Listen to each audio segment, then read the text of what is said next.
Go is a very unforgiving game in many regards, but in this particular regard that I am experiencing is that one false step can really domino effect into a big problem for you for the rest of the game.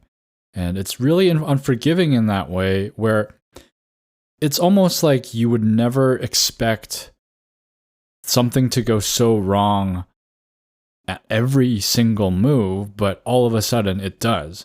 And so it asks and demands you to pay attention for pretty much every move. You have to put all your mental focus and energy into every move.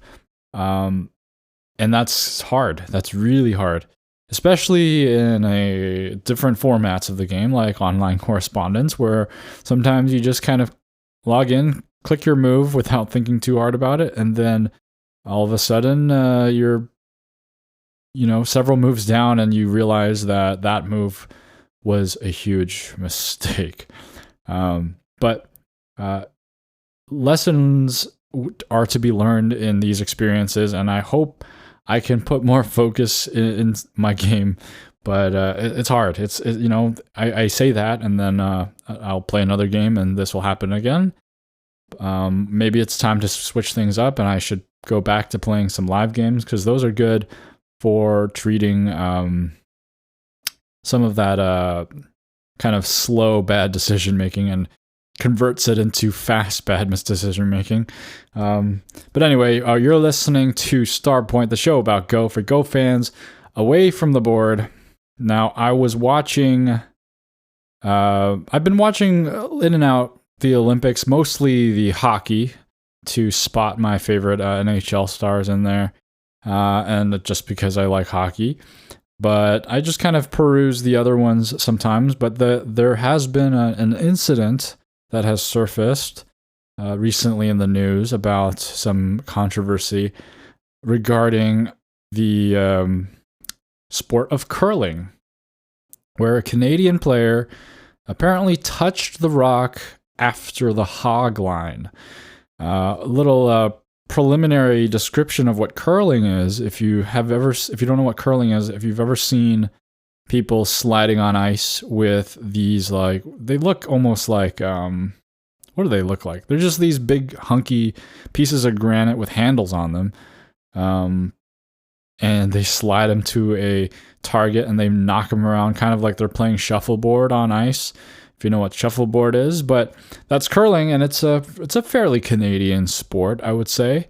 And this guy, you're supposed to slide the rock to a certain point, and there's a line where you have to let go of it, and you can't touch it anymore.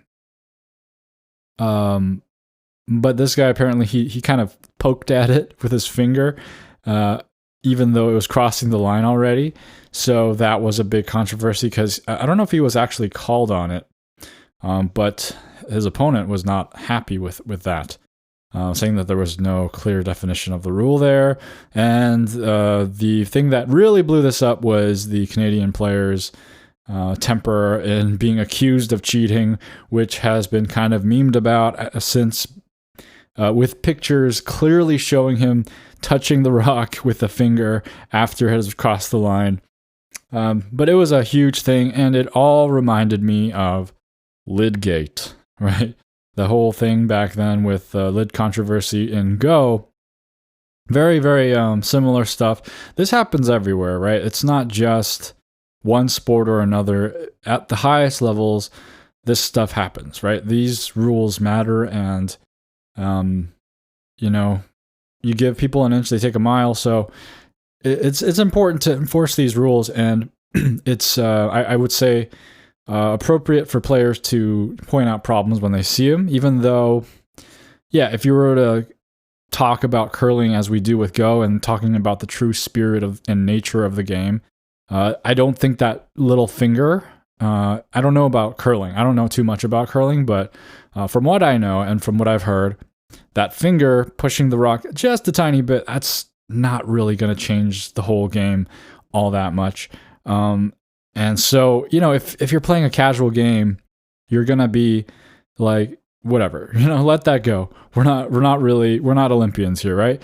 But if you are Olympians, then it starts to become a little bit, a big of deal, right?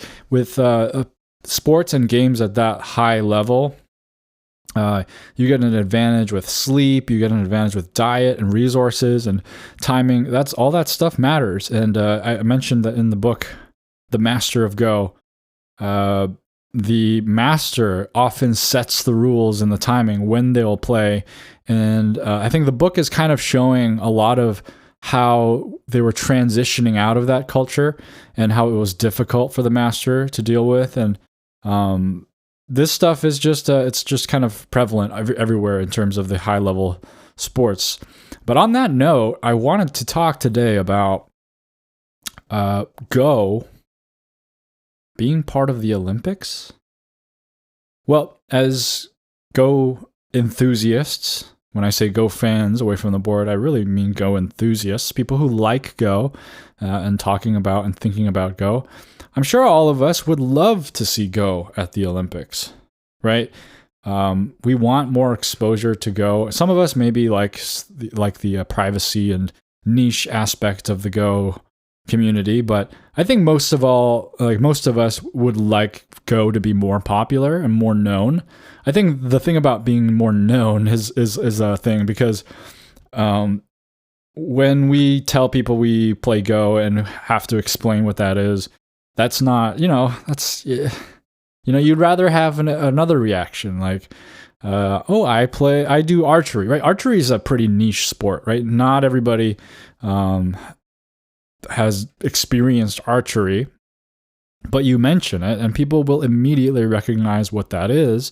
And they'll say, oh, that's so cool. How does that work? And they'll ask you questions about it.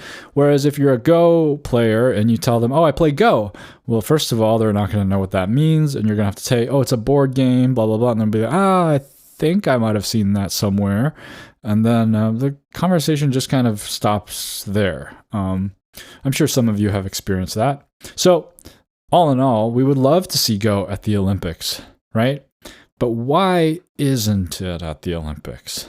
Well, first off, I think chess obviously has a better chance at being at the Olympics because it already has a lot more public exposure and is more known than Go, at least in most of the Western parts of the world. I would say even the Eastern, people chime in if you'd like, but even in the East, if you kind of... I feel like anyone who knows what Go is also knows what chess is. But if everyone who knows what chess is does not necessarily know what Go is, I think that's mostly true. Anyone who wants to kind of refute that, be my guest. So in all, I think something like chess has a better chance at being at the Olympics, or even poker. Although poker has its own problems with being at the Olympics because I feel like poker is a game of money, and that definitely changes things. And you can obviously have a tournament rule thing where everybody starts off with like fake money, but I feel like that's different. That's very different from actual poker where you bring your personal money to the table.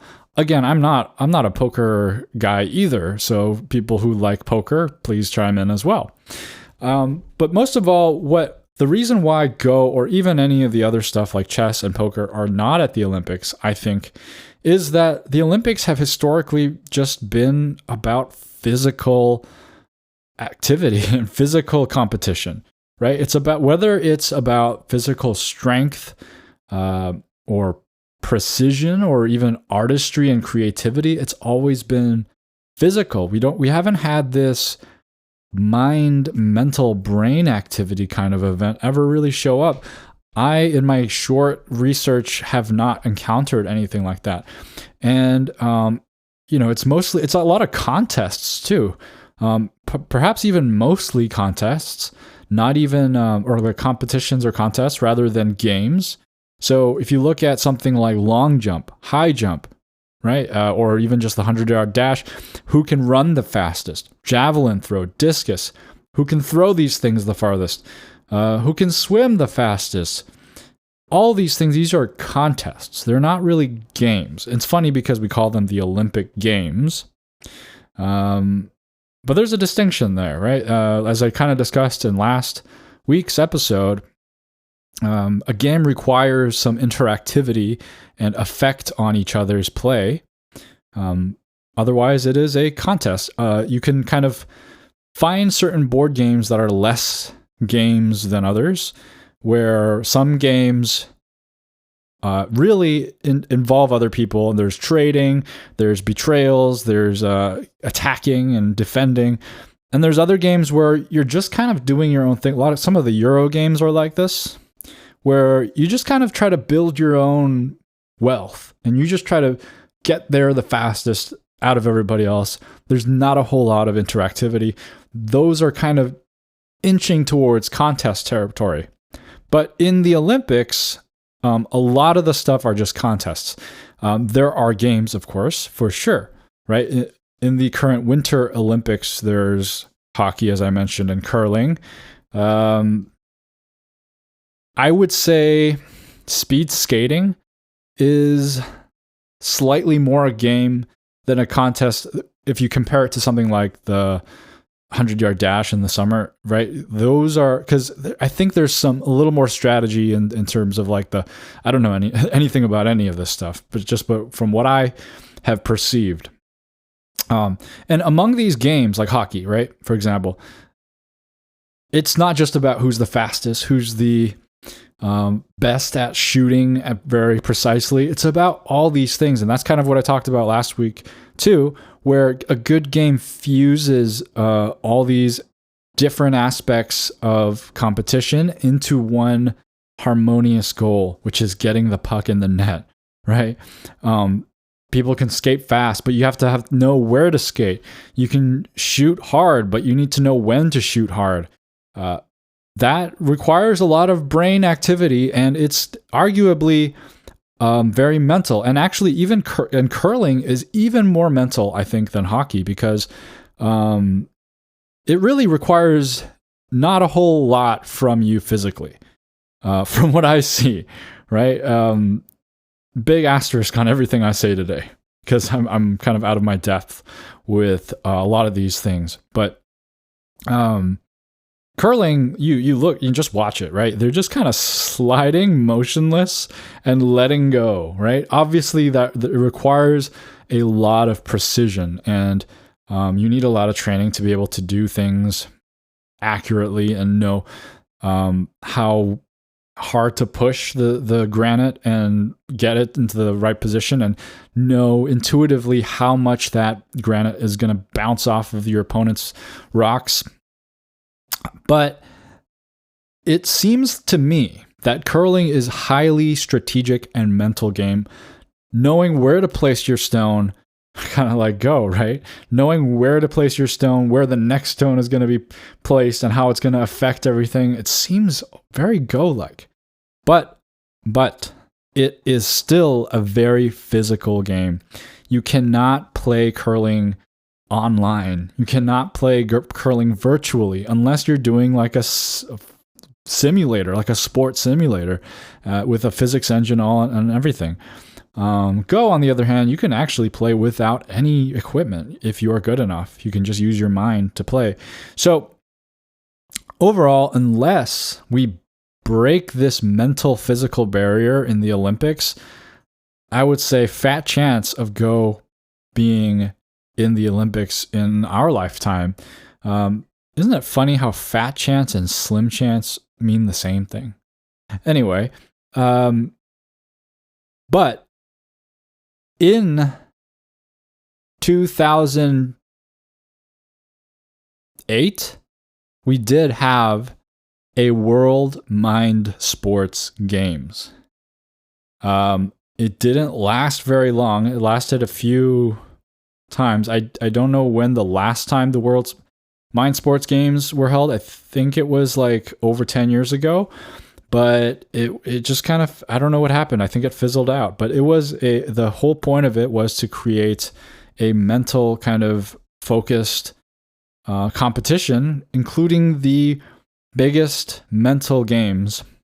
And it was created by IMSA, which is the International Mind Sports Organization, which was founded in 2005, and that was based in Switzerland. And it got all the major kind of mind sports organizations, if you will, to come together to create this unified Olympics of the mental sports, and included the World Bridge Federation, the World Chess Federation, or FIDE, I never know how to play it. Drafts, right? That's how you say it, right? The World Drafts Federation, which is checkers for the layman or the American. International Go Federation, the IGF, woo! The World Shang-Chi Federation, the Mahjong International League, Federation of Card Games, and International Esports Federation. Although I don't know about if any esports were included in any of these games. I'm surprised no poker, though, here, because I mean, maybe it's what I described earlier with the problem of the money in poker being a very crucial aspect of the sport, and that's kind of makes it a very unique thing. But FYI, the biggest, most popular event in these mind games was bridge by far, which is surprising to me. I don't know how to play bridge. It's intriguing to me. The way people talk about it, it's a card game, and people say it's very deep and has a lot of strategy to it. But in my head, all I see are like old people playing. I guess that's kind of the same with Go, so I shouldn't talk. But maybe one day I'll learn. Maybe when I'm old, I'll play bridge instead of Go. But yeah, I think it's great. I think it was great that they tried to do this. The inaugural World Mind Sports Games were held in Beijing in 2008, as I said, and it was in the month of October. And this was shortly after the Summer Olympics that were held that year. It's 2 months after the Summer Olympics and 1 month after the Paralympics. The results. So this is kind of surprising to me that for the event of Go, you would expect some big names here, but I mean, Kang Dong-yoon is a big name, but not as big as someone like Lee Se-do. And Kang Dong-yoon won gold for Korea, with Park Jong-sang getting silver and Lee Je-ze, sorry if I mispronounced, getting the bronze for China. The women's event, someone named Song Rong-hui of China won the gold. And then there was, what was interesting is the open tournament. So I was like, whoa, there's a men's event, a women's event, and an open event. And I looked more into it, and the open event was actually for like an amateur style thing. So, I mean, that's kind of cool, right? But I feel like they should have just called it like an amateur open. I don't know, but basically it was a lower tier event, which I thought was interesting that they had one. They also had a men's team event and a women's team event, with the men's team event being taken by Korea for gold, and the women's team event taken by China. Oh, by the way, that for the amateur event, if this source is correct, the winner was someone by the name of Jo Tae-won, who is a North Korean, which is very interesting. And I think that's also part of the reason why it would be so cool to have Go in some kind of world stage Olympic event, to have more countries involved, ones that you may not always see up on the big stage in our game. And then they also had a pair Go, which was won by China. And so, obviously when I look at Kang Dong-yoon winning the 2008 event, I'm immediately asking, where is Lee Se-do? And more research, and I found out Lee Se-do didn't attend this event because he was having an ongoing conflict with the KBA at the time. And I remember kind of reading about this conflict some time ago. But if you want a big world event for these games, you got to have the big names attend. So that's very unfortunate. And it's unfortunate that these World Mind Sports Games did not end up being big enough to continue consistently onwards. I think it would be a great idea to have. But yeah, it's I don't know. I don't know what the problems are. There's probably maybe politics involved. There's probably a lot of logistics that are difficult. Hopefully one day we can have a resurrection of this kind of idea and we can kind of watch something like this happen again. I think that is more likely than adding Go as an event to the Olympics, even though the Olympics does have some silly stuff come up, right? Like we had breakdancing last Summer Olympics, which was an interesting addition. We've had like 3-on-3 basketball. We've had rock climbing and skateboarding, all sorts of awesome, cool things being added to the Olympics, being tried. In my research, I also found out there was an event a long time ago called Dive for Distance or something like that. And it's where you dive into a pool and float there like a plank, rigid. You're not allowed to move, and see how far you can float. That was the Olympic event. So if you're really looking at the criteria that they have, and this, I mean, it's obviously discontinued at this point for that event. I actually saw a video of some kid in high school or something beating the world Olympic record for this event for, I don't know how that came to be. But if you look at the criteria of the Olympic Committee and what they're looking at to add to the Olympics, it's clearly not like this must be the most serious thing or most popular or well-known thing. But I have seen that it is, I don't think I've seen a crack in the physical requirement of these games. And so that's why I don't think Go will ever really be added to the Olympics. And another issue is, let's say even chess, right? Let's say chess gets added to the Olympic Games. This kind of opens up the floodgates because chess is only one game in a huge genre of board games and strategy games, mental things. Imagine, right? You imagine, because the Grammys are for music, right? You're like, oh, well, you know what? They do music video awards at the Grammys as well. So, you know what? Let's start dance awards at the Grammys too. Let's give out Grammys for dance. Wow, that would be crazy, right? Because you would have to open it up like best salsa, tango, swing, polka, breakdancing, and there's just so many things that you would need to do to really represent dancing. And I think there's a similar thing here with the Olympics and any kind of mental game, like a brain game that's not physical. It's basically all the stuff in the World Mind Sports Games would kind of be like, hey, why aren't we included in this, right? And it would open up those floodgates, and it would kind of maybe, I would say the Olympic Committee might be afraid of watering down what they're all about. And so I think the better idea is to revive this whole World Mind Sports Games idea. But I have a better idea for the name.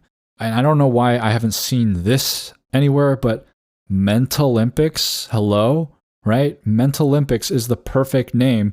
You have the Olympics, you have the Paralympics, and then you have the Mentalympics, right? It's perfect. I don't know why we wouldn't adopt this name. Somebody who knows something about, how about the AGA? Let me call the AGA, good people at the AGA. How about you guys step up and say like, hey, I have an idea, FIDE.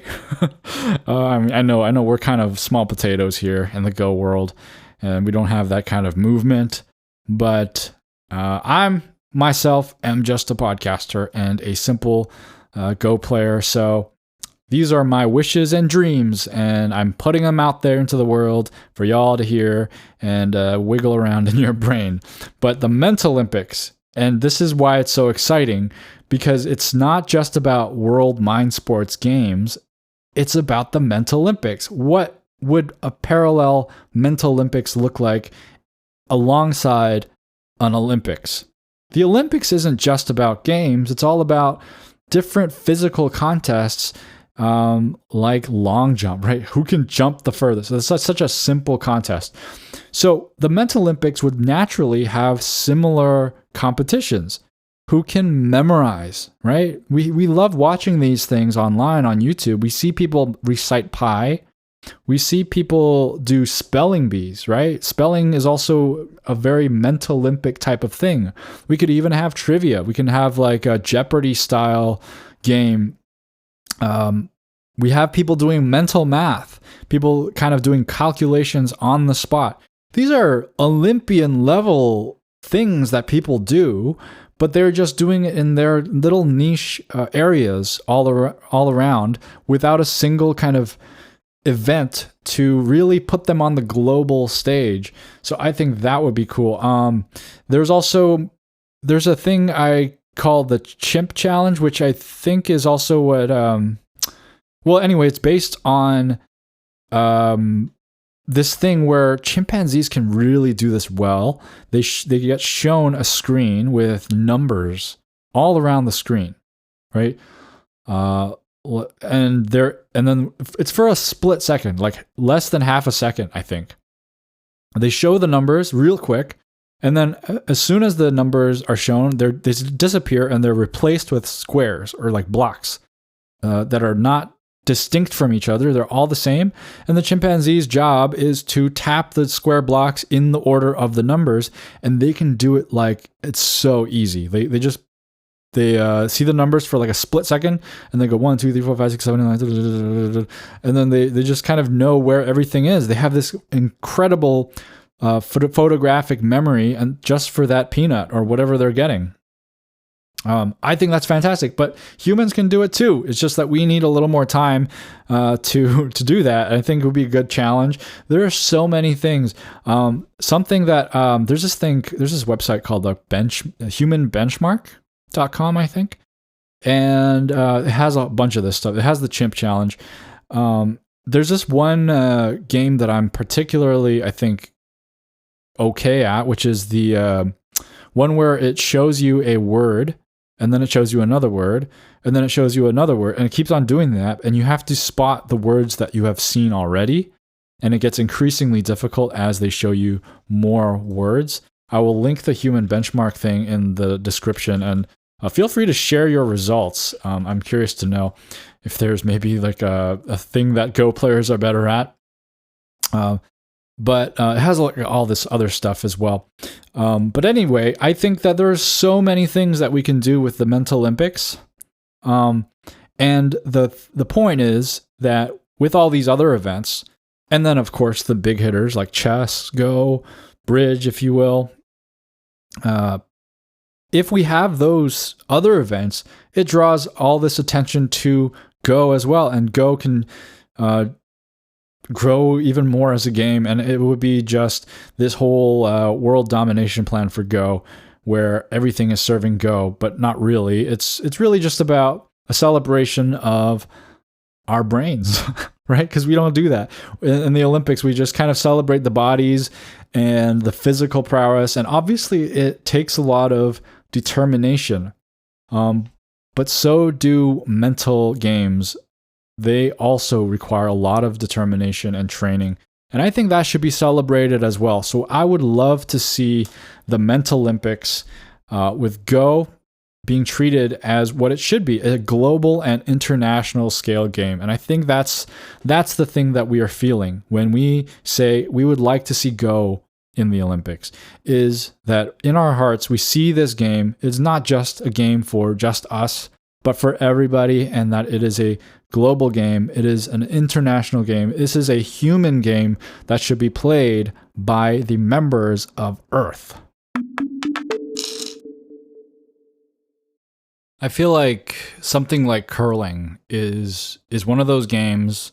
It's not really like a commoner game, right? Because you don't really take your friends out to curling like you would bowling. I don't think there are curling alleys, although I would love that. That would be cool. I'm sure there are some, especially more in Canada, but it's just not as like widespread. And I mean, I would love to play, but something like curling, it really, really is more exposed because of the Olympics. I personally know of curling from the Olympics. I've always, watched it casually on the side, just watching the rocks go. It's very easy to understand. You get the rocks of your color to the middle. That's also another reason why Go and chess and a lot of these mental stuff may not do so well on the big screen. That's the thing about sports versus our games that are mental strategy games. The sports, there's a ton of strategy behind it, but all you really got to pay attention to is where's the ball going? Is it going left? Is it going right? That's all you really gotta know. With these games, you really can't tell who's winning. Even in chess, like even if somebody's down a queen, like for the general public, like they're not gonna know that's a bad thing. Not necessarily, right? And so, yeah, big hurdles to come across, but hopefully, I think we've got some smart people out there who can appreciate certain things like that, and there is an audience for it. So I would hope that the Mentalympics could be a thing. But now it's time for the DDK Advice Corner, and the tip of the day is trust your gut. Now, I don't mean just click the move that your gut tells you to move. I'm saying that your gut will tell you sometimes, like, hey, this is uncomfortable. Or, hey, this seems like something's fishy here. If you feel that feeling, don't just ignore it. Read it out, right? First of all, read it out. Look at that position and be thorough with it. Read it out step by step. What are the things that you're anxious about? And this is good advice in life, too. You might feel a little anxious about something. You might want to just slow down and take your time to just figure out what exactly it is you're anxious about and what you can do to solve that, what things might happen, and be a little more specific. So on the board, do that, and read it out. And also, not just read it out, but once you read it out and you still feel kind of shaky about it, maybe make a strategic decision as well. Think about why you feel that, and if you're uneasy about it, maybe take a safer approach. Be judicial, right? Just kind of make good judgments and trust your gut. Just it's a valuable form of information. It's a valuable insight into the game. So don't ignore it. Don't just kind of steamroll it and just use one other part of your personality, which is maybe like the brain, the leading captain, right? If your gut is saying something, pay attention to it and investigate. And now it's time for listener mail. Dion writes about episode 112, How to Count. I count a lot during games. I started because reading was hard, and counting was something I could do. 2 decades later, that is still the case. I always thought I just counted in ones, but thinking about it more now, I do whatever is fastest for the shape. Dead stones I count in 2s. If it's a 5 by something block, I will count in 5s, subtracting any stray stones inside. If it's an irregular shape, just count it in 1s, and if while you're doing that you're left with 2 rows at the edge, you can count those in 2s. That's very interesting that you would say that reading was hard, so you counted. But I always thought counting was hard. I felt like it was just such an enormous task. I think the hard part about counting is that it's not definite. With reading, you can definitely just consider this stone and then that stone and then this. I guess it's not definite, but it's in its own way, it's branching way. But the counting is like, it has like fuzzy edges, it has stones that are just kind of scattered in there and you're not sure if it's captured yet. And that's what made it really hard for me. It still makes it very hard for me. So it's surprising that you found counting easier than reading. And it seems that you're good at counting, because I think the strategies you're using, where you're using different mixing and matching different counting strategies, whether you're doing by 2s or 5 by somethings, and you're just kind of subtracting stray stones and things like that. I don't think I can do the Mentalympics, if you will, of doing all that while I count. I've never been able to get the hang of that, but props to you for being able to do that. Thanks for sharing. Eric Lee, not the top US amateur, writes, one thing that helps with remembering numbers, by the way. Oh, so in the episode, I mentioned counting your opponent's score, then counting yours and forgetting what your opponent's score was. It's a big problem because then you have to count your opponent's score again. And then if you forget your own score again, you're going to have to count your own score again. It's just going to be a never-ending process. So I made a point to say, make sure you remember. And here Eric Lee writes, I like to count myself, then let's say I get to 78 points. I start counting my opponent and stop at 8 and say that I have 70. Then I count to 10, and then I count 10 and then say that I have 60. I see what you're saying. So you're subtracting from your score as you're counting your opponent's score, which is a valid strategy. I might want to try that one day. Yeah, next time I count, I'll actually give that a try, see if that works. That's a good way to do it, and then you'd go negative. I just keep subtracting, and then at the end of all that, I look at differences between captured stone counts and Comey and lump that in. No need to do it until the very end, in my opinion. This way you save on taxing your own memory. That's good. I think, I'm going to try that out. I think maybe the challenge with that might be adding one more thing to do in your head while you're counting, if you're already kind of keeping track of certain stones. But I'll give it a shot and see how that feels. Thanks for the tip. Eric Lee, not the top US amateur. Street Play writes, I don't count in pairs personally, but some optimizations. Count the pairs and double the number at the end. This keeps the scores low. Okay, okay. When counting the opponent, first round up your score. Suppose you have 56 points. Then remember you have 60, and then start counting your opponent's score from 4 points.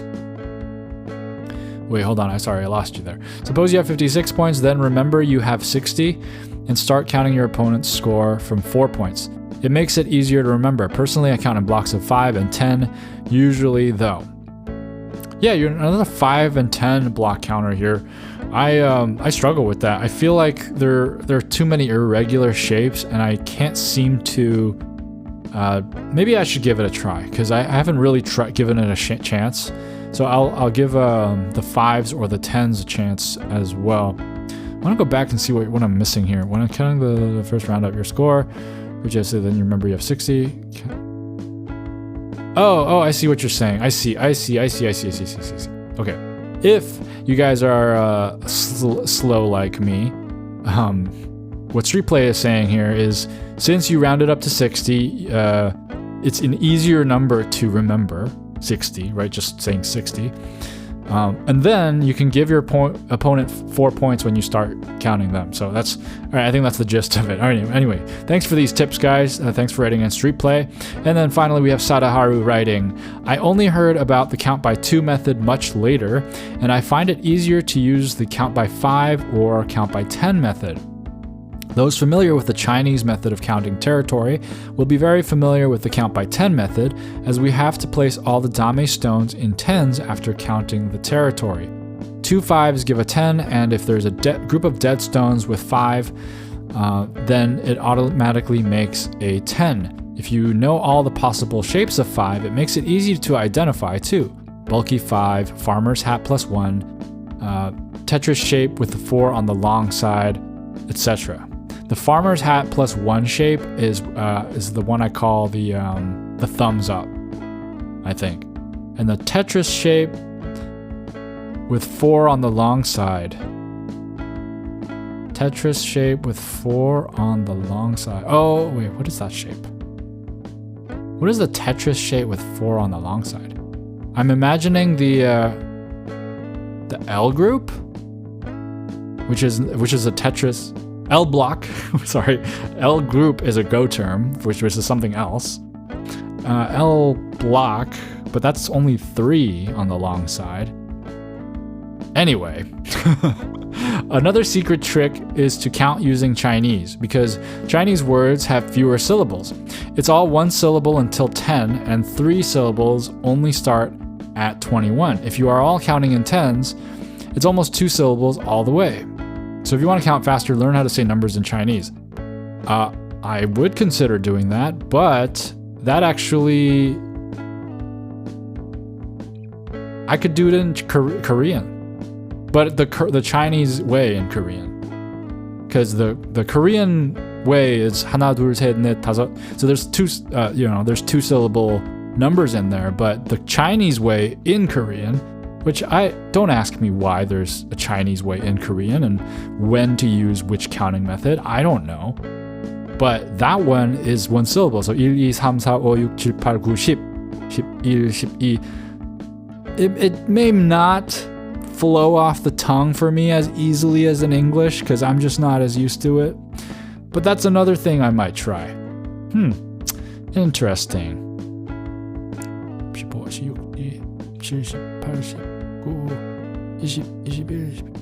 Okay, I can give it a shot. Thanks for all these counting tips, guys. I feel like my counting is pretty rudimentary. It's not very great. It's what I do, and I wanted to share it, and I'd love to hear all these people. I think the one biggest thing I gotta try is the 5s and the 10s. I haven't really given that a shot. It seems that all of you guys really like doing it that way, so I will try that first. But I always forget a lot of these tips I learned in these listener mails because there's so many. That's the thing. It's so hard to digest so many things. If you are listening to Starpoint and I'm telling you all these different ways to up your game, and then you go off and you play your game, it's like you forget a lot of that stuff, and you just kind of it's easier to focus on one thing. And I'm sure there were tips in my previous episodes that I said that I would try, and I definitely didn't. I think I got to revisit the answers from Don Players, the answers from Don Players episode, because I know there were some good tips in there. I totally forgot them, so I have to go back and re-listen to that and get back in my game. But anyway, question of the week time. What do you think? Do you guys think Go should be part of the Olympics? Does it need to be in a part of a separate thing called the Mentalympics? Or is there another solution? Or do you just want Go to remain in its own lane and just have its own big event? Let me know if you want to share your thoughts on that question. Just comment wherever you found the episode, or you can always email me directly at starpointpaduk@gmail.com. That's starpointbaduk@gmail.com. If you're a YouTube listener, go ahead and give me a like and a subscribe if you enjoyed the episode. And I'm really sorry it keeps getting spotty uploads on Mondays, but usually by Tuesdays it's stable and we're good. YouTube just keeps setting my stuff to private, so I apologize if that affects your listening experience. If you're a podcast listener, reviews and ratings also help. A very special thank you to James B., Brendan S., Tristan, Jeff H., Tyraniton, and a special thank you to Dakin Ferris. Hopefully that's how you say your name. If not, maybe Dakin Ferris, but I'm going to go with Dakin. For supporting Starpoint. If you want to support the show in any capacity, go to kofi.com/starpointpaduk. That's KO-FI. Or check out the Starpoint store at store.starpointpaduk.com. And come on over to the Discord. You can find the link in the description and talk about Go there. So, you know how there are like territorial Go players and influence players? I mean, everybody has to play some territory, some influence all the time, and it's always, you got to do both, but some people lean more towards one or the other. I'm more of an influence player, but the thing is, the downside of that is I think I have found it's a little harder to get to know influence players because they're always building walls, And thanks for listening. Keep playing Go.